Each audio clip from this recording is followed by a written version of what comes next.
Hello everyone. तो कैसे हैं आप सब। आज हम डिस्कस करने वाले हैं टीचिंग एप्टीट्यूड से रिलेटेड एमसीक्यूज। तो चलिए हम कुछ क्वेश्चन की जो है वो प्रैक्टिस करते हैं और देखते हैं कि आपको एग्जाम में किस टाइप के जो क्वेश्चन जो हैं पूछे जाते हैं। चलिए हम अपनी वीडियो को शुरू करते हैं अपने फर्स्ट क्वेश्चन के साथ। तो हमारा फर्स्ट क्वेश्चन है, विच of the following is not considered a characteristic of an effective teacher. तो जो एक इफेक्टिव टीचर है उसकी कौन सी जो है विशेषता नहीं मानी जाती है। तो चलिए ऑप्शंस देख लेंगे। गुड कम्युनिकेशन स्किल्स, अच्छी संचार क्षमता, अथॉरिटेरियन एटीट्यूड, अधिनायकवादी दृष्टिकोण, पेशेंस एंड अडेप्टेबिलिटी, धैर्य और अनुकूलनशीलता, पैशन फॉर टीचिंग, शिक्षण के प्रति जुनून। तो देखिए, जो एक इफेक्टिव टीचर होता है उसकी जो कम्युनिकेशन स्किल है वो बहुत अच्छी होनी चाहिए। बेशक एक टीचर को जितनी मर्जी नॉलेज हो, अगर उसकी कम्युनिकेशन स्किल अच्छी नहीं है तो वो अपनी जो नॉलेज है उसे कभी भी स्टूडेंट्स तक कन्वे कर ही नहीं पाएगा। तो हमारा जो फर्स्ट ऑप्शन है ये है आपका पॉजिटिव। ठीक है, अब नेक्स्ट देखते हैं अथॉरिटेरियन एटीट्यूड। अब अथॉरिटेरियन एटीट्यूड जिसे हम अधिनायकवादी दृष्टिकोण भी कहते हैं, इसमें क्या होता है कि एक टीचर जो है, जो टीचर कहता है वही फाइनल होता है। इसमें टीचर जो है वो सिर्फ अपने पॉइंट ऑफ व्यू जो है उसे मायने रखता है, और अगर स्टूडेंट जो है वो कोई अपना पॉइंट ऑफ व्यू रखना चाहे, दूसरी टीचर अगर कोई पॉइंट ऑफ व्यू रखना चाहे या कोई आइडिया दे या कोई सजेशन दे तो टीचर उसे बिल्कुल भी नहीं मानता है। टीचर का मानना यही है कि मैंने जो बोला है वही सही है, मैं जैसे पढ़ा रहा हूँ मैं वैसे ही पढ़ाऊँगा। मतलब इसमें टीचर जो है बिल्कुल भी फ्लेक्सिबल नहीं होता है, टीचर बिल्कुल भी कोऑपरेटिव नहीं होता है। ठीक है, आप समझ गए होंगे। तो कुछ कुछ स्कूल्स में आपको इस प्रकार के टीचर भी देखने को मिलेंगे कि बच्चे को चाहे समझ आए चाहे समझ ना आए, उन्हें इस चीज़ से कोई फ़र्क नहीं पड़ता है, जो वो पढ़ाएंगे जैसे वो पढ़ाएंगे वही बस फाइनल है। ठीक है, तो ये आपका एक नेगेटिव पॉइंट है। नेक्स्ट देखेंगे पेशेंस एंड अडेप्टेबिलिटी। अब देखिए, एक जो इफेक्टिव टीचर होता है उसके अंदर धैर्य जो है यानी कि पेशेंस जो है बहुत ज़्यादा ज़रूरी होता है। आपको पता है कि जो छोटी क्लासेस के स्टूडेंट्स होते हैं उनको चीज़ें जो है समझने में थोड़ा सा टाइम लगता है, तो वो क्या करते हैं, बार बार मैम मुझे ये समझ नहीं आया, मैम प्लीज़ एक बार फिर से बता दो। तो कई बार क्या होता है, टीचर जो है वो थोड़े से आउट ऑफ कंट्रोल हो जाते हैं और गुस्सा करते हैं और उनको बस पीट देते हैं। तो देखिए, अगर एक इफेक्टिव टीचर है उसके अंदर पेशेंस का होना बहुत ज़रूरी है।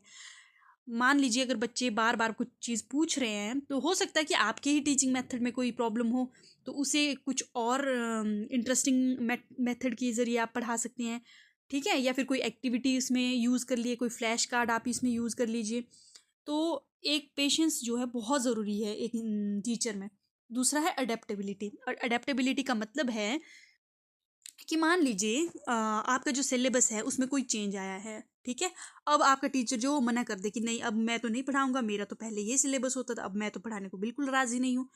तो समय के अनुसार जो है टीचर को अगर न्यू मेथड्स हैं या न्यू सिलेबस है उसे अडेप्ट करना आना चाहिए।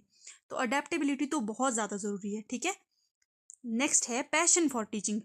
देखिए, जुनून जो है वो तो एक टीचर के अंदर भर भर के होना चाहिए। तो देखिए, जो नेगेटिव हमारे पास यहाँ पे पॉइंट था वो था अथॉरिटेरियन एटीट्यूड। तो जो हमारा राइट आंसर है वो हो जाएगा option number B, authoritarian attitude. ये जो है एक प्रभावी शिक्षक की विशेषता नहीं मानी जाती है। तो चलिए अब देखेंगे नेक्स्ट क्वेश्चन।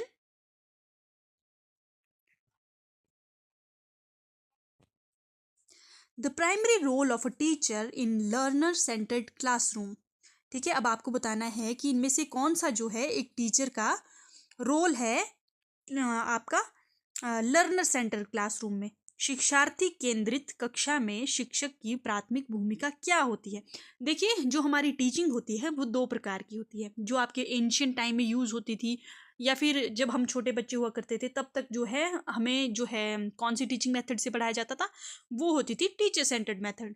इसमें क्या होता था, टीचर आता था क्लासरूम में, उसके बाद वो लेक्चर देते थे, बच्चों को समझ आए ना आए बस वो उनका पीरियड खत्म और वो चले जाते थे। लेकिन देखिए, जो आपका स्टूडेंट सेंटर मेथड है, ठीक है, या फिर लर्नर सेंटर मेथड है, इसमें क्या होता है कि जो बच्चे हैं उनकी जो है एक्टिव जो पार्टिसिपेशन इसमें बहुत ज़्यादा ज़रूरी होती है। जैसे मान लीजिए इसमें हम स्टूडेंट्स को ज़्यादा से ज़्यादा इन्वॉल्व करते हैं कि बच्चे जो हैं वो ज़्यादा एक्टिव रहे, उनको जो हम एक्टिविटी करने को दे देते हैं, या फिर कोई क्विज हो गया आपका, कोई छोटे छोटे एक्सपेरिमेंट्स हो गए साइंस के, तो उनमें हम बच्चों को ज़्यादा एंगेज रखते हैं ताकि जो स्टूडेंट्स हैं वो ज़्यादा से ज़्यादा चीज़ें सीख पाए, उनकी जो नॉलेज है वो बिल्ड हो सके, ठीक है, और वो जो है क्रिटिकल थिंकिंग कर पाए, ठीक है। तो देख लेते हैं ऑप्शंस। डिक्टेटिंग इंफॉर्मेशन, जानकारी का आदेश देना। फैसिलिटेटिंग लर्निंग एक्सपीरियंस, अधिगम अनुभवों को सुगम बनाना। नेक्स्ट है इम्पोजिंग स्ट्रिक्ट डिसिप्लिन या डिलीवरिंग लेंथी लेक्चर्स, लंबे व्याख्यान देना। देखिए, एक जो लर्नर सेंटर्ड क्लासरूम होगा वहाँ पे आपको कभी भी स्ट्रिक्ट डिसिप्लिन नहीं रखना है, ठीक है, ये आपका नेगेटिव पॉइंट है। दूसरा है डिलीवरिंग लेंथी लेक्चर्स। अब ये वही बात होगी कि टीचर आते हैं, लंबे लंबे लेक्चर्स अब देते हैं और उनका मेन फोकस होता है कि चलो बच्चों फटाफट नोट्स बनाओ, वो बोलते रहते थे, हम लिखते रहते थे, तो ये तो बहुत ही बेकार मेथड था। देखिए option number B, facilitating learning experiences, बच्चों को आप जितनी ज़्यादा हो सके उतनी अपॉर्चुनिटी प्रोवाइड करिए, उन्हें जो है एंगेज करिए, उनको जो है आप एक्टिविटीज़ करवाइए, उन्हें साइंस से रिलेटेड कोई आपकी होती है ना जो फील्ड विजिट्स पे लेके जाइए उनको, इस तरह की जो इस तरह से उनको जो है आपको एंगेज रखना ज़रूरी है, तभी बच्चे जो हैं वो सीख पाएंगे। तो इसमें जो रोल होता है टीचर का आपकी लर्नर सेंटर क्लासरूम में, वो होता है facilitating learning experiences, option number B. चलिए नेक्स्ट क्वेश्चन देखेंगे। नेक्स्ट है आपके पास, the term constructivism in education refers to, शिक्षा में संरचनावाद का क्या तात्पर्य है। देखिए संरचनावाद या कंस्ट्रक्टिविज्म जो है इसका अर्थ होता है जब बच्चा जो है अपने ज्ञान का निर्माण स्वयं करता है, और ये ज्ञान का निर्माण वो करता है लर्निंग बाय डूइंग, मतलब वो अपने आप जो चीज़ें सीखता है, चीज़ें करता है, उसके साथ वो जो है अपने ज्ञान का निर्माण करता है, ठीक है।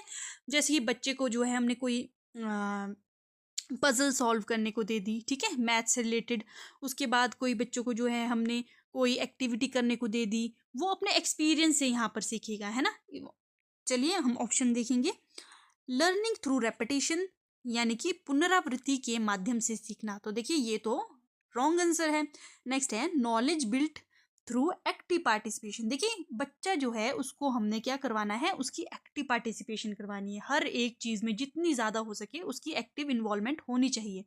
नेक्स्ट देखते हैं स्ट्रिक्ट मेमोराइजेशन टेक्निक, केवल रट कर, देखिए रटने वाली चीज़ तो हमारी हर ऑप्शन में आपकी गलत होगी। नेक्स्ट देखेंगे the construction of rigid lesson plan, कठोर पाठ योजनाएं बनाना, ये भी आपका रॉन्ग है। तो हमारा आंसर है ऑप्शन नंबर बी, सक्रिय भागीदारी के माध्यम से ज्ञान का निर्माण। देखिए बच्चे जो है जितनी ज़्यादा आपकी एक्टिविटीज़ के माध्यम से सीखते हैं या खेल कूद से जितना वो सीखते हैं उतना वो किसी भी चीज़ से नहीं सीखते हैं। एज अ टीचर आप भी यही करना, अपनी जो आपकी टीचिंग जो मेथडोलॉजी होगी उसको बोरिंग नहीं बनाना है, ठीक है। अब आपकी जो पोइम्स होगी बच्चों को जो है वो ऐसे याद नहीं करवानी कि चलो जी रट्टा मारो, उनको जो है थोड़ा सा इंटरेस्टिंग वे में उनको वो चीज़ें जो है आपने सिखानी है। सो नेक्स्ट क्वेश्चन है हमारे पास, a good teaching method should be, एक अच्छी शिक्षण विधि कैसी होनी चाहिए।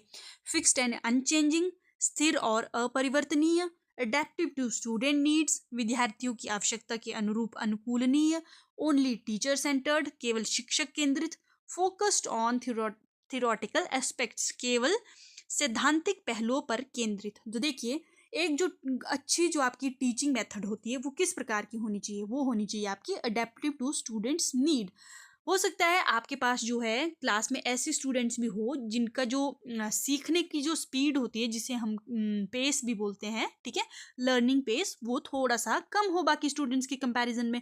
तो आपने ऐसा नहीं करना है कि उन बच्चों को जो है टोटली इग्नोर कर देना है। आपको पता है कि हमारी जो क्लासरूम होती है उसमें आपको जो है इंडिविजुअल डिफरेंस देखने को मिलता है, क्योंकि हर एक बच्चा जो है दूसरे बच्चे से अलग होता है। हो सकता है हर एक बच्चे की इंटरेस्ट अलग हो, उसका जो सीखने का तरीका वो अलग हो। तो आप क्या करेंगे, बच्चे को जैसी ज़रूरत है, ठीक है, मान लीजिए एक बच्चा जो है वो बिल्कुल नहीं सीख पा रहा है, तो आप क्या करोगे, थोड़ी सी जो है अपनी टीचिंग मेथड में चेंज लाओगे, ठीक है।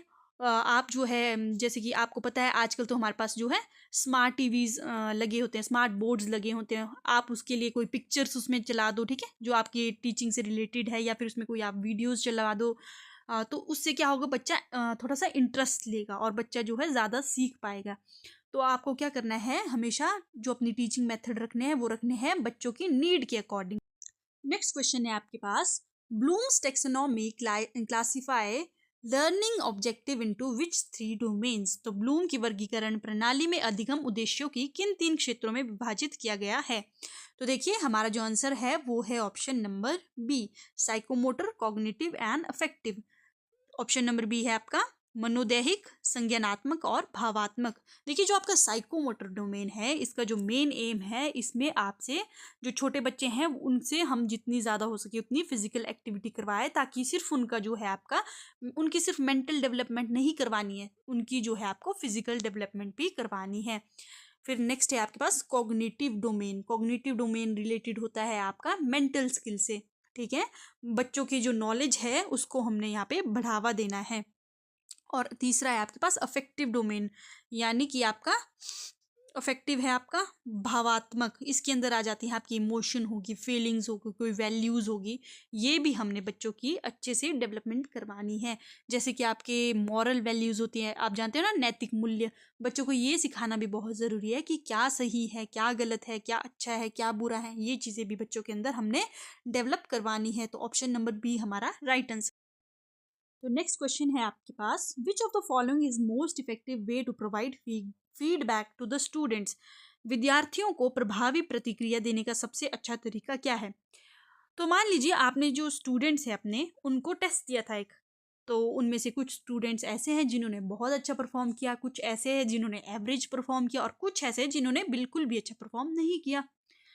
अब देखिए, अब आप क्या करोगे, उनको फीडबैक किस तरह से दोगे, है ना, आपकी क्या प्रतिक्रिया रहेगी। अब ऐसा आप बिल्कुल मत करना कि उनको जो है क्रिटिसाइज कर रहे हो दूसरे बच्चों के सामने, उनकी इंसल्ट कर रहे हो, ठीक है। इससे बच्चे बहुत ज़्यादा डीमोटिवेट होते हैं। तो criticising in front of peer, सहपाठियों के सामने आलोचना करना आपका रॉन्ग ऑप्शन है। नेक्स्ट है इग्नोरिंग मिस्टेक, ठीक है। ज़्यादातर आपके टीचर्स क्या करते हैं, यही चीज़ तो करते हैं कि बच्चों का टेस्ट लिया, चलो कोई किसी के 0 नंबर आ रहे हैं, 1 नंबर, आधा नंबर आ रहा है, कोई नहीं, चलो पढ़ लेना, ठीक है, बस, और छोड़ देते, और उनकी जो मिस्टेक्स हैं उसको इग्नोर कर देते हैं। वो ये जानने की कोशिश ही नहीं करते कि हमारा जो ये स्टूडेंट है ये पीछे क्यों रह रहा है, ठीक है। नेक्स्ट है आपके पास डिलेड एंड जनरल फीडबैक, देर से और सामान्य प्रतिक्रिया देना, ठीक है। ये भी आपका रॉन्ग आंसर है, ठीक है। नेक्स्ट है इंस्टेंट एंड कंस्ट्रक्टिव फीडबैक, त्वरित और रचनात्मक प्रतिक्रिया देना। इसका मतलब ये है कि अगर बच्चे ने जो है कोई गलती कर रही है तो आप उसको अपने पास बुलाइए, ठीक है। अब आपको उससे पूछना है कि आपने क्यों नहीं पढ़ा, ठीक है। ऐसे इंसल्ट नहीं करनी है, उसको प्यार से पूछना है कि बेटा आपने क्यों नहीं पढ़ा। हो सकता है कि वो पिछले कल बीमार रहा हो, ठीक है। तो आप उसको मोटिवेट करेंगे, चलो आपने अभी इस बार जो है अच्छा परफॉर्म नहीं किया, लेकिन आप जो है इस टॉपिक को फिर से पढ़ोगे। अगर उसको कुछ समझ नहीं आया तो आप उसको एक बार फिर से समझा दो, लेकिन आपको जो है उसको इंसल्ट कभी भी नहीं करना है। तो आपको जो है कंस्ट्रक्टिव फीडबैक देना है कि अभी चलो आपने अच्छा नहीं किया, पर आप नेक्स्ट टाइम जो है अच्छा करोगे, और अगर आप अच्छा करोगे तो मैं आपको जो है एक चॉकलेट भी दूंगी, ठीक है। इस प्रकार से आप बच्चे को जो मोटिवेट कर सकते हो। तो आपका ऑप्शन नंबर बी जो है यहाँ पे करेक्ट आंसर हो जाएगा। चलिए नेक्स्ट क्वेश्चन देखते हैं। Formative assessment is primarily use to, प्रारंभिक मूल्यांकन का मुख्य उद्देश्य क्या है। देखिए अब आपकी जो ये असेसमेंट होती है ये 2 तरह की होती है। एक होती है फॉर्मेटिव असेसमेंट और दूसरी जो होती है वो होती है आपकी समेटिव असेसमेंट। जो फॉर्मेटिव असेसमेंट होती है ये होती है आपकी ड्यूरिंग द, जब आप क्लासरूम में हो, ठीक है। मान लीजिए आपकी टीचिंग और लर्निंग प्रोसेस चल रही है, अभी आप एक बच्चों को टॉपिक पढ़ा रहे हो, ठीक है। अब आपने थोड़ा सा वो टॉपिक पढ़ा लिया और आपने बहुत इंटरेस्टिंग वे में बच्चों को पढ़ाया। अब आप बच्चों से जो है वो बीच बीच में क्वेश्चन पूछ रहे हो कि अच्छा बताओ आप, मैंने आपको जो पढ़ाया उसमें से आपको क्या समझ आया। तो बच्चा जो है अपने शब्दों में जो है वो आंसर कर देगा, ठीक है। ये होगी आपकी फॉर्मेटिव असेसमेंट। या फिर मान लीजिए आपका एक चैप्टर कंप्लीट हो गया, उसके बाद अब नेक्स्ट डे उसका टेस्ट ले रहे हो, है ना, तो ये भी आपकी फॉर्मेटिव असेसमेंट में आता है। तो इसका रोल क्या होता है आपको ये देखना है। तो देखिए, असाइन फाइनल ग्रेड्स, अंतिम ग्रेड देना, identify student progress and area for improvement, विद्यार्थी की प्रगति और सुधार के क्षेत्रों की पहचान करना।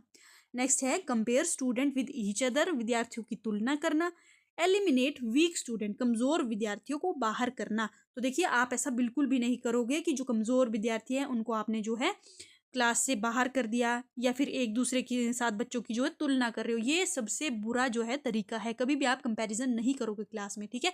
इससे बच्चा बहुत ज़्यादा डीमोटिवेट होता है और वो जो है हो सकता है कि उसके अंदर जो मतलब एक बहुत ही हीन भावना पैदा हो जाए, ठीक है। और देखिए असाइन फाइनल ग्रेड्स, तो ये भी जो है इसका आंसर नहीं है। अब देखिए सबमिटिव असेसमेंट क्या होती है कि जब आपका कोर्स जो है वो कंप्लीट हो गया, यानी कि जो लास्ट में आपके जो फाइनल एग्जाम्स होते हैं, ठीक है, उनका हम यूज़ करते हैं फाइनल ग्रेड्स देने के लिए। तो सबमिटिव असेसमेंट का रोल होता है असाइन करना फाइनल ग्रेड्स, लेकिन हम बात करें फॉर्मेटिव असेसमेंट की। तो फॉर्मेटिव असेसमेंट का मतलब ये है कि आप बच्चों की प्रोग्रेस देखो कि जो मैं बच्चों को पढ़ा रही हूँ क्या बच्चों को वो समझ आ रहा है, या फिर कहीं मेरे ही पढ़ाने में कोई गलती तो नहीं है, या फिर बच्चों को जो है किसी चीज़ में इम्प्रूवमेंट की ज़रूरत तो नहीं है, ठीक है। तो ये होता है आपका फॉर्मेटिव असेसमेंट का रोल, ऑप्शन नंबर बी। चलिए नेक्स्ट क्वेश्चन देख लेंगे अब हम। A teacher can enhance student motivation by, अब एक शिक्षक जो है वो विद्यार्थियों की प्रेरणा कैसे बढ़ा सकता है? एनकरेजिंग कंपटीशन, प्रतिस्पर्धा को बढ़ावा देकर, making learning meaningful and relevant, अधिगम को सार्थक और प्रासंगिक बनाकर, गिविंग फ्रीक्वेंट पनिशमेंट्स, बार बार दंड देकर, या फिर keeping the learning environment rigid, कठोर अधिगम वातावरण बनाए रखना। तो देखिए ऑप्शन नंबर डी तो आपका इनकरेक्ट है बिल्कुल। कभी भी आपको जो अपना एनवायरनमेंट है क्लासरूम का उसको रिजिड नहीं बनाना है, बिल्कुल भी नहीं बनाना है, ठीक है। गिविंग फ्रीक्वेंट पनिशमेंट, और आपको दंड भी बच्चों को नहीं देना है। और कंपटीशन जो है आपको बच्चों के अंदर कभी भी जो है देखिए अगर आपको कंपटीशन करना भी है तो उसको पॉजिटिव वे में करिए, ठीक है। एक हेल्दी कंपटीशन होना चाहिए, ऐसा नहीं होना चाहिए कि बच्चों के बीच में जो है आपस में ही बच्चे जो है एक दूसरे के हेटर्स बन जाए, ठीक है। एक को आप जो है बहुत ऊंचा चढ़ा दे रहे हो और दूसरे बच्चे को आप बहुत ज़्यादा डीमोटिवेट करो, इस तरह से कभी आपने क्लासरूम में नहीं करना है। तो देखिए making learning meaningful and relevant, ये आपका राइट ऑप्शन हो जाएगा। तो नेक्स्ट है हमारे पास the flipped classroom model involves, flipped classroom model क्या दर्शाता है?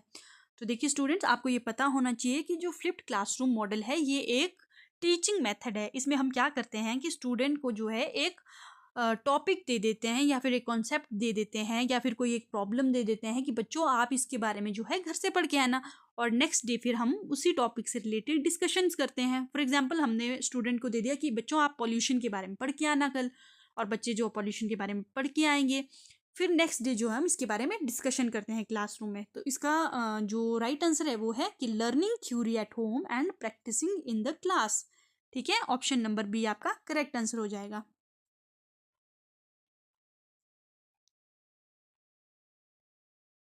तो नेक्स्ट क्वेश्चन है आपके पास, which of the following is an example of indirect teaching method, निम्नलिखित में से कौन सा अप्रत्यक्ष शिक्षण विधि का उदाहरण है? लेक्चर मेथड, व्याख्यान विधि, डिस्कवरी लर्निंग, खोज परक अधिगम, या डिक्टेशन श्रुतलेख, या फिर ड्रिलिंग एक्सरसाइज अभ्यासात्मक ड्रिलिंग।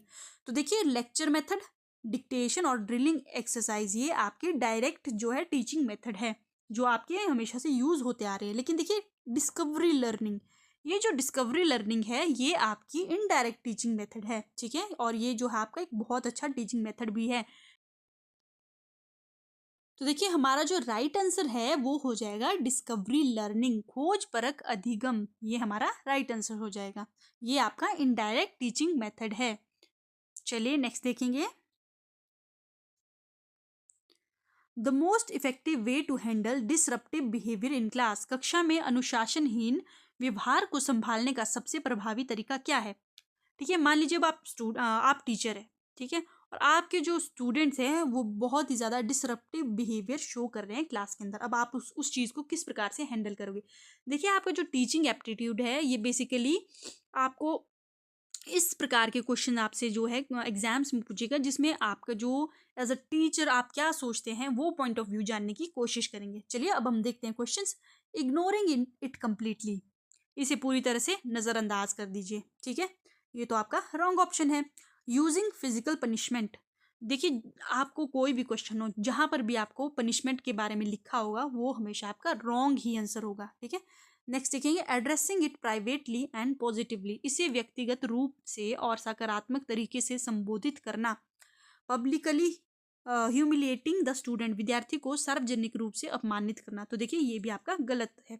तो आपका ऑप्शन नंबर सी जो है यहाँ पे करेक्ट आंसर हो जाएगा। आपको जो क्या करना है, स्टूडेंट को प्राइवेटली मतलब उसे अपने पास बुलाना है, फिर उसको बोलना है कि बेटा आप जो इस प्रकार की हरकतें मत करो, क्योंकि देखो आपकी वजह से दूसरे बच्चे भी बहुत ज़्यादा डिस्टर्ब हो रहे हो और आपका नाम खुद भी खराब हो रहा है। तो उसे प्यार से आपको जो है समझाना है, ठीक है। तो आपको जो है एड्रेस करना है इसे प्राइवेटली और पॉजिटिवली, मतलब उसको ऐसा भी ना लगे कि आप उसको बहुत ज़्यादा जो है डिमोटिवेट कर रहे हो या कुछ कर रहे हो, ठीक है। उसकी इंसल्ट नहीं करनी है बच्चे की कभी कभी भी। तो ऑप्शन नंबर आपका सी यहाँ पे करेक्ट है। नेक्स्ट क्वेश्चन है आपके पास, which theory suggest that learning occur when a student connect new knowledge with prior knowledge. कौन सा सिद्धांत यह बताता है कि अधिगम तब होता है जब विद्यार्थी नए ज्ञान को पूर्व ज्ञान से जोड़ता है। तो देखिए एज अ टीचर, हमेशा एक टीचर क्या करता है, जब भी कोई बच्चा क्लास में आता है, ठीक है, जब भी उसे न्यू कॉन्सेप्ट जो है पढ़ाना होता है स्टूडेंट्स को, तो वो क्या करता है, पहले जो बच्चों को जब प्रायर नॉलेज है, बच्चों को उस कॉन्सेप्ट के बारे में कुछ ना कुछ पता होता ही है। जैसे कि फॉर एग्जांपल आप जो है आज बच्चों को फ्रूट्स के बारे में पढ़ा रहे हो, फ्रूट्स के नेम पढ़ा रहे हो, है ना बेसिकली। तो अब आप क्या करोगे, जब बच्चा क्लास में आएगा तो सबसे पहले बच्चों से जो इंटरेस्टिंग क्वेश्चंस पूछोगे कि बच्चों आप कौन कौन से फ्रूट्स खाते हो, या आपको कौन कौन से फ्रूट्स पसंद है, क्या आपको फ्रूट्स के नाम आते हैं। कुछ फ्रूट्स के नाम तो उनको आते होंगे एक दो के, जैसे मैंगो हो गया या ग्रेप्स हो गया, जो वो खाते रहते होंगे, है ना। तो अब आप सबसे पहले चेक करोगे कि बच्चों को जो है इस टॉपिक के बारे में कितनी नॉलेज है, और आपको जो है इस टॉपिक को कहाँ से शुरू करने की ज़रूरत है, ठीक है। वैसे तो हर एक जो आपका कॉन्सेप्ट हो या कोई भी आप टॉपिक पढ़ा रहे हो, उसको आपको बहुत बेसिक से स्टार्ट करना होता है, ठीक है। तो अब जब आप बच्चे की जो प्रायर नॉलेज है उसको आप न्यू नॉलेज से कनेक्ट करे हुए, वो आता है आपका कंस्ट्रक्टिविज्म के अंडर, है ना। तो कंस्ट्रक्टिविज्म ये कहता है कि बच्चा जो है वह तब सीखता है जब वह अपने पुराने ज्ञान को जो है नए ज्ञान के साथ जोड़ता है। तो इसका जो राइट आंसर है वो है ऑप्शन नंबर बी, संरचनावाद।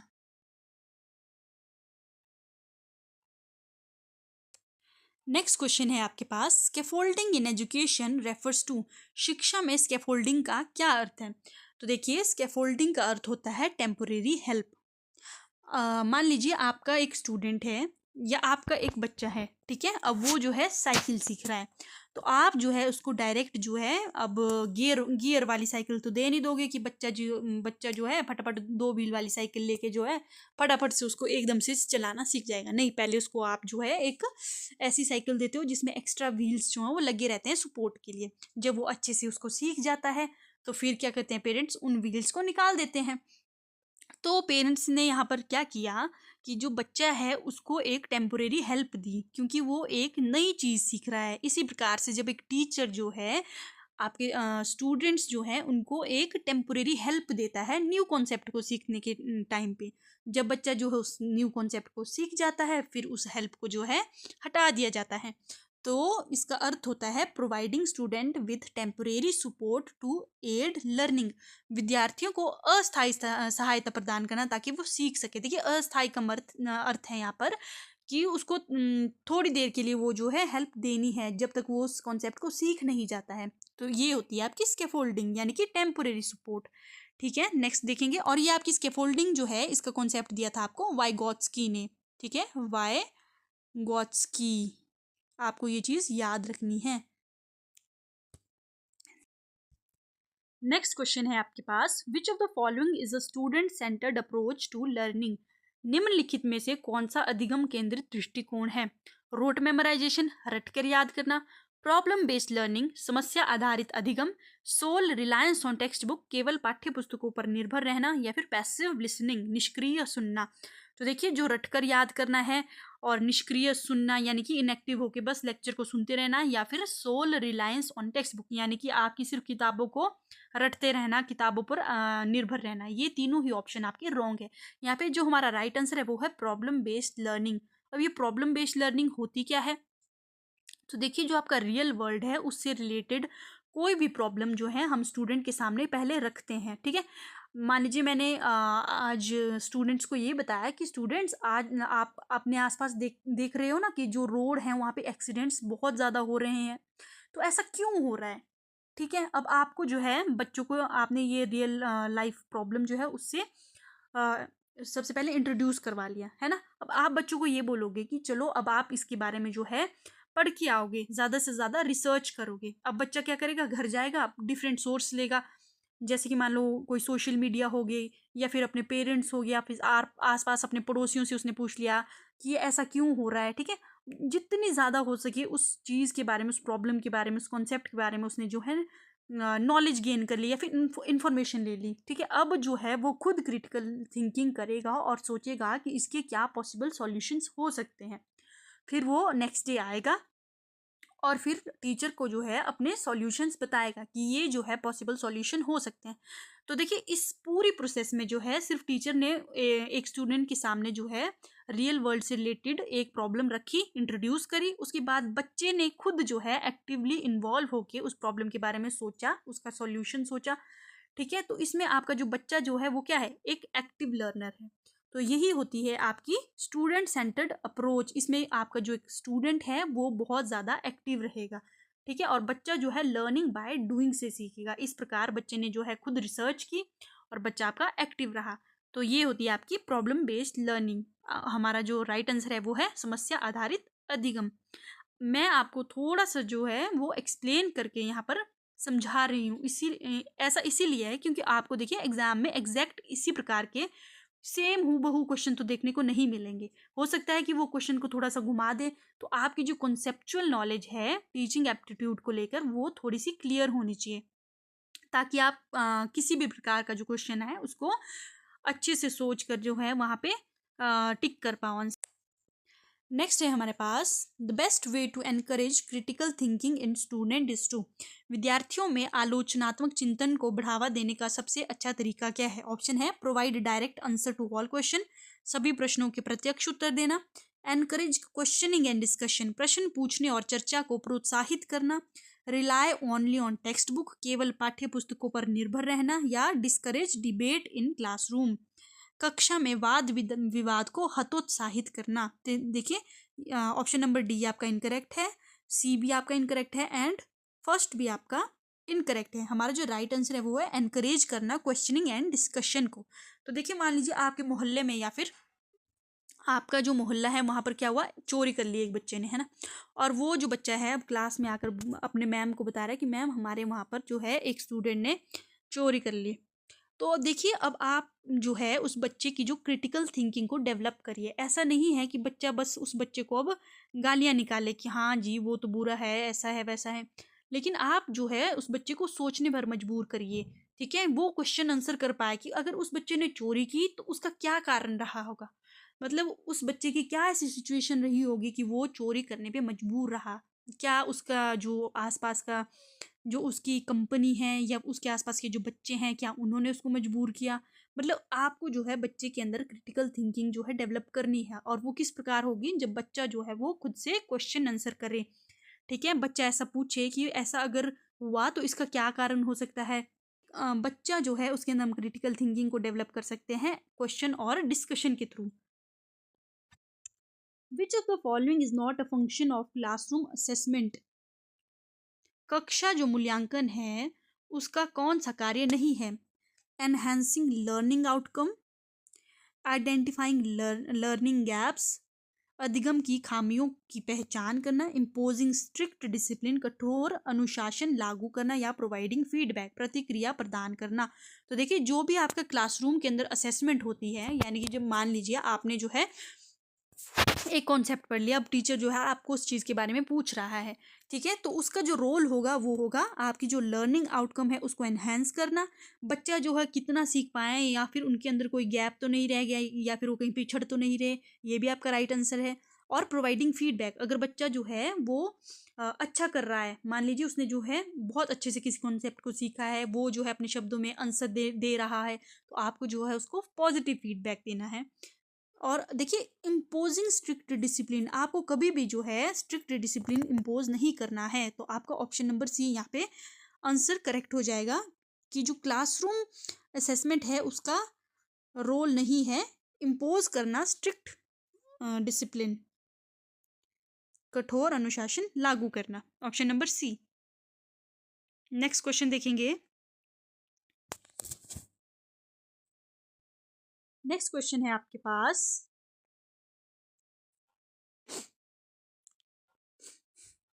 नेक्स्ट क्वेश्चन है आपके पास, in a diverse classroom a teacher should, एक विविध कक्षा में शिक्षक को क्या करना चाहिए। अब आप एक टीचर हो, आपके सामने जो है एक ऐसी क्लास है जिसके अंदर बहुत अलग अलग प्रकार के बच्चे हैं, ठीक है। अब बच्चे जो हैं, कई बच्चों का इंटरेस्ट अलग है, कई बच्चों के अंदर टैलेंट अलग है, कई बच्चों के अंदर कोई अलग ही स्किल है, ठीक है। अब आप क्या करोगे, इग्नोर करोगे कल्चरल डिफरेंस को, सांस्कृतिक विभिन्नताओं को की अनदेखा करोगे, ठीक है। यूज करोगे इंक्लूसिव टीचिंग स्ट्रैटेजी, समावेशी शिक्षण रणनीतियों का उपयोग करना, ट्रीट करोगे सभी स्टूडेंट को एक जैसा और एक्नॉलेज करो विदाउट एक्नॉलेज डिफरेंसेस। देखिए आपको एक्नॉलेज करना है डिफरेंसेस को, ठीक है। बच्चे जो है उसके अंदर, उनके अंदर जो विभिन्नताएं हैं उनको आपको स्वीकार करना है, ठीक है। Focus only on high achieving students, केवल उच्च प्रदर्शन करने वाले विद्यार्थियों पर ध्यान देना है, ये भी आपका रॉन्ग है। तो हमारा जो राइट आंसर है वो है यूज इंक्लूसिव टीचिंग स्ट्रैटेजीज। अब देखिए इंक्लूसिव टीचिंग स्ट्रैटेजीज आपकी क्या होती है, ये होती है बेस्ड आपके बच्चों की नीड के अकॉर्डिंग। हर एक बच्चा जो है वो अलग अलग तरीके से सीखना पसंद करता है, ठीक है। हो सकता है मान लीजिए आपके जो आपके पास अभी 50 स्टूडेंट है, उनमें से जो 45 स्टूडेंट जो है वो बहुत अच्छे से आपसे सीख रहे हैं, लेकिन हो सकता है कि 5 जो स्टूडेंट है वो सीख नहीं पा रहे हैं आपकी टीचिंग मेथड से। तो आप क्या कर सकते हो, अपने बेसिस पे आप जो है अपना टीचिंग मेथड थोड़ा सा जो है उसको फ्लेक्सिबल बना के उसके अंदर नई नई एक्टिविटीज़ ऐड कर सकते हो। जैसे कि आजकल आपको पता है कि हमारे पास जो है स्मार्ट बोर्ड्स होते हैं, तो आप जो है वीडियोस के माध्यम से उनको पढ़ाओ, या फिर अच्छे अच्छे विजुअल्स लाओ, कोई इमेजेस लाओ उनके थ्रू पढ़ाओ, या फिर उनसे कोई ग्रुप एक्टिविटी करवाओ। तो आपको क्या करना है कि हर एक बच्चा जो है उसकी नीड को ध्यान में रख के जो है पढ़ाना है।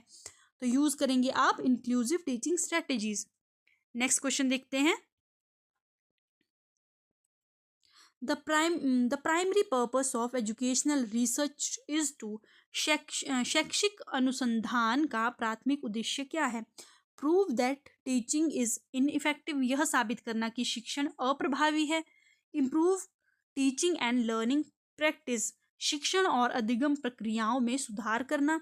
क्रिएट मोर स्टैंडर्डाइज्ड टेस्ट, अधिक मानकीकृत परीक्षाएं तैयार करना। या फिर कीप टीचिंग मेथड अनचेंज्ड, शिक्षण विधियों का अपरिवर्तन रखना। तो देखिए आपका जो यहाँ पे राइट आंसर है वो हो जाएगा इम्प्रूव करना टीचिंग एंड लर्निंग प्रैक्टिस, ठीक है। तो आपका जो एजुकेशनल रिसर्च है या फिर शैक्षिक अनुसंधान है उसका जो मेन पर्पस होता है वो होता है शिक्षण और अधिगम प्रक्रियाओं में सुधार करना। जब आप रिसर्च करोगे एजुकेशनल रिसर्च, तभी तो आपको पता चलेगा कि जो हमारी टीचिंग है उसको हमको किस तरह से और भी ज़्यादा इम्प्रूव करना है, किस तरह से हम जो है उसको और अच्छे से जो है बच्चों तक पहुंचा सकते हैं। नेक्स्ट क्वेश्चन है आपके पास, the term experiential learning it was introduced by, अनुभवात्मक अधिगम की अवधारणा किसने प्रस्तुत की। B.F. Skinner, David Kolb, Jean Piaget या लेव वाइगोत्स्की। तो देखिए हमारा जो करेक्ट आंसर है वो हो जाएगा आपका option number B, David Kolb. Next question देखेंगे।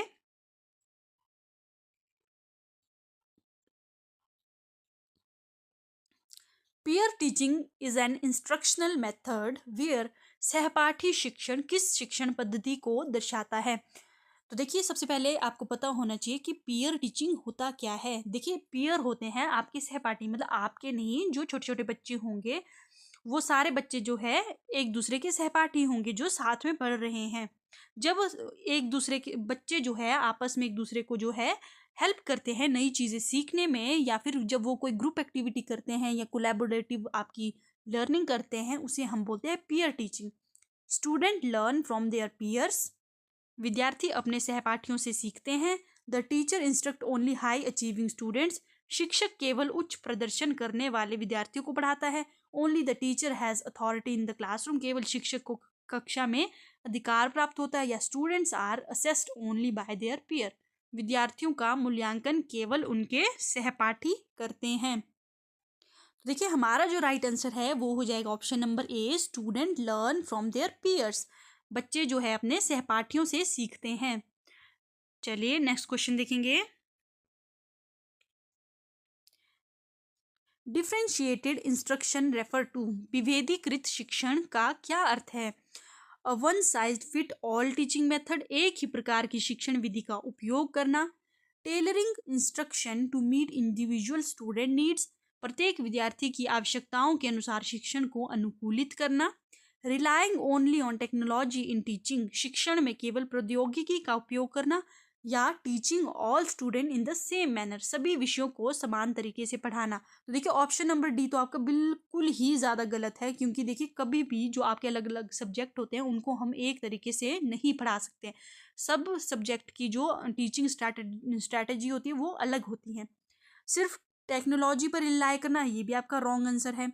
One size fit all teaching method, देखिए एक ही प्रकार की शिक्षण विधि का उपयोग करना ये भी आपका रॉन्ग आंसर है। तो हमारा राइट आंसर है प्रत्येक विद्यार्थी की आवश्यकताओं के अनुसार शिक्षक को अनुकूलित करना। तो देखिए मैंने आपको ये पहले भी चीज़ बताई है कि हमको जो है हर एक बच्चे की नीड के अकॉर्डिंग अपनी टीचिंग जो स्ट्रैटेजी है, आपकी जो टीचिंग मेथड है उसको रखना है। चलिए नेक्स्ट देखते हैं।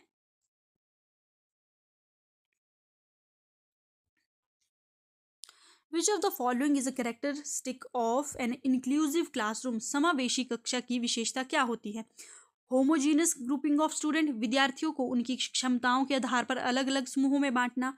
Equal learning opportunity for all student, सभी विद्यार्थियों को समान अवसर प्रदान करना। Teaching only high performing students, केवल उच्च प्रदर्शन करने वाले विद्यार्थियों को पढ़ाना। Eliminating struggling student from discussion, कमजोर विद्यार्थियों को चर्चा से बाहर करना। अब देखिए अगर आप प्राइवेट स्कूल्स में पढ़े हैं तो वहाँ पर क्या होता है, कई बार सेक्शन बना दिए जाते हैं। जो बहुत इंटेलिजेंट उनको सेक्शन ए में डाल दिया, जो बेचारे एवरेज स्टूडेंट हैं उनको सेक्शन बी में डाल दिया, और जो बहुत ही ज़्यादा कमज़ोर बच्चे हैं उनको सेक्शन सी में डाल देते थे। तो ये क्या होगी आपकी, ये होगी ग्रुपिंग करना, होमोजीनियस ग्रुपिंग। ठीक है, मतलब कि आपके जो सेम इंटरेस्ट वाले या सेम जो मतलब थोड़े से इंटेलिजेंट उनको साथ साथ में रख देना। तो ये सबसे बेकार तरीका होता है। ठीक है, आपको जो एक इंक्लूसिव क्लासरूम है वहाँ क्या करना है, सभी बच्चों को जो है इक्वल अपॉर्चुनिटी प्रोवाइड करनी है, चाहे वो बच्चा थोड़ा सा जो कमज़ोर है, चाहे वो बहुत ज़्यादा इंटेलिजेंट है या एवरेज है, सभी को आपको जो है इक्वल अपॉर्चुनिटी प्रोवाइड करनी है। तो ऑप्शन नंबर बी हमारा यहाँ पे करेक्ट आंसर हो जाएगा। नेक्स्ट क्वेश्चन है आपके पास, the most effective way to assess higher order thinking skill is through, उच्च स्तरीय चिंतन कौशल को आंकने का सबसे प्रभावी तरीका क्या है? अब आपके जो स्टूडेंट्स हैं वो कितनी क्रिटिकल थिंकिंग कर पाते हैं, कितना जो है वो आपका सोच पाते हैं किसी चीज़ के बारे में, या फिर अपना कितना दिमाग लगा पाते हैं, वो आप किस प्रकार से जो है आंक पाओगे। अब आप उन अगर बच्चों से जो एमसीक्यू पूछ लोगे तो देखिए एमसीक्यू जो होते हैं वो आपके टोटली रोट मेमोराइजेशन पे बेस्ड होते हैं कि हाँ जी इसका ये आंसर है। उससे आप कभी ये नहीं जान पाओगे कि बच्चा जो है कितनी क्रिटिकल थिंकिंग कर पा रहा है। तो देखिए ओपन एंडेड क्वेश्चन, अब ओपन एंडेड क्वेश्चन वो होते हैं जो बच्चे जो है जिनका आंसर कभी भी सेम नहीं होगा, हर एक बच्चा जो है उस आंसर को अपने शब्दों में लिख पाएगा। ठीक है, मान लीजिए मैंने बच्चों को जो है एक कॉन्सेप्ट के बारे में पढ़ा दिया, अब मैंने बच्चों को बोला चलो बच्चों आपको इस कॉन्सेप्ट के बारे में जो है 100 वर्ड्स में अपने पॉइंट ऑफ व्यू जो है रखने हैं। ठीक है, या फिर इस कॉन्सेप्ट के बारे में आप लिखो, जित जो आप लिख सकते हो, या फिर आप सोचो इस चीज़ के बारे में और उसके बाद लिखो। फिर बच्चे जो है क्या करेंगे, सोचेंगे और क्रिटिकल थिंकिंग करेंगे, जो जो उनके जो माइंड में जितना वो सोच सकते हैं उस चीज़ के बारे में वो फिर लिख देंगे। तो देखिए ये जो आपका सबसे बेस्ट तरीका है ये जानने का कि एक बच्चा जो है उसके अंदर कितनी उच्च स्तरीय चिंतन कौशल है। नेक्स्ट क्वेश्चन है आपका, विच of the following is not an element of cooperative learning, सहयोगात्मक अधिगम के कौन से तत्व नहीं है? अब कोऑपरेटिव लर्निंग होती है आपकी ग्रुप में जो आप लर्निंग करते हो। फॉर एग्जांपल मैंने जो है मेरे पास 50 स्टूडेंट्स हैं और उनको मैंने 10-10 के ग्रुप में जो है बांट दिया, मैंने 5 ग्रुप्स बना दिए। अब मैं उनको कोई प्रोजेक्ट हो गया या फिर कोई एक्टिविटी होगी वो मैंने उनको करने को बता दी कि आपको जो है इस प्रकार से इस एक्टिविटी को करना है। अब बच्चे जो है कहीं ना कहीं एक दूसरे पे क्या होंगे, निर्भर होंगे। देखिए वो क्या करेंगे, जो आपका पूरा प्रोजेक्ट है उसके जो जितना भी काम है उसको बांट देंगे आपस में। तो कहीं ना कहीं वो जो है एक दूसरे पे निर्भर होंगे। तो लेकिन वो जो निर्भरता होगी वो होगी आपकी पॉजिटिव इंटरडिपेंडेंस। मान लीजिए एक बच्चे ने जो है बोला कि तुम जो है इस प्रोजेक्ट के बारे में पहले पढ़ के आओ, तो एक बच्चे का काम है सिर्फ उस प्रोजेक्ट के बारे में सारी इन्फॉर्मेशन कलेक्ट करना डिफरेंट रिसोर्सेज से। अगर वो नहीं करता है ये काम तो ये उसका उत्तरदायित्व होगा खुद, ठीक है, वो जवाबदेही खुद देगा दूसरे स्टूडेंट्स को। इसका मतलब होता है इंडिविजुअल अकाउंटेबिलिटी, यानी कि वो खुद से जवाबदेही देगा कि मैंने ये काम क्यों नहीं किया, तो ये उसकी रिस्पॉन्सिबिलिटी कि वो इस काम को पूरा करे। तीसरा है सोशल स्किल डेवलपमेंट। तो देखिए आपकी जो है सोशल स्किल डेवलपमेंट भी कोऑपरेटिव लर्निंग में होती है, सोलो लर्निंग विदाउट इंटरेक्शन। लेकिन अगर आप सोचोगे जो ग्रुप एक्टिविटी है उसके अंदर मैं अकेला चुपचाप बैठा रहूँगा किसी से बिना बातचीत किए, तो ऐसा इसमें नहीं होता है। तो ऑप्शन नंबर डी आपका यहाँ करेक्ट आंसर हो जाएगा, ठीक है। ऑप्शन नंबर डी, बिना किसी बातचीत के व्यक्तिगत रूप से सीखना, ये आपका कोऑपरेटिव लर्निंग का पार्ट नहीं है। चलिए नेक्स्ट देखते हैं। अ teacher can foster creativity in students. एक शिक्षक विद्यार्थियों में रचनात्मकता को कैसे बढ़ावा दे सकता है? एनकरेजिंग डाइवर्स पर्सपेक्टिव, विविध दृष्टिकोणों को प्रोत्साहित करके, insisting on a single correct answer, केवल एक ही सही उत्तर पर जोर देकर, रिस्ट्रिक्टिंग क्लासरूम डिस्कशन, कक्षा में चर्चा को सीमित करके, या लिमिटिंग स्टूडेंट एक्सप्रेशन, विद्यार्थियों की अभिव्यक्ति पर रोक लगाकर। तो देखिए तीनों ही जो आपके ऑप्शन है ये नेगेटिव है और ये हो जाएंगे आपके रॉन्ग। तो हमारा जो फर्स्ट आंसर है एनकरेजिंग डाइवर्स पर्सपेक्टिव, विविध दृष्टिकोणों को प्रोत्साहित करके आपकी जो है क्रिएटिविटी जो है उसको एनकरेज या फिर फॉस्टर किया जा सकता है।